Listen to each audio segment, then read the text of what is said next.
यदा यदा हि धर्मस्य ग्लानिर्भवति भारत अभ्युत्थानमधर्मस्य तदात्मानं सृजाम्यहम्।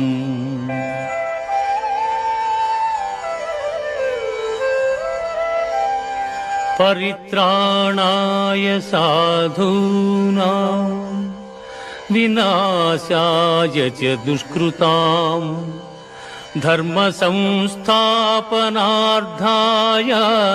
संभवामि युगे युगे, संभवामि युगे युगे।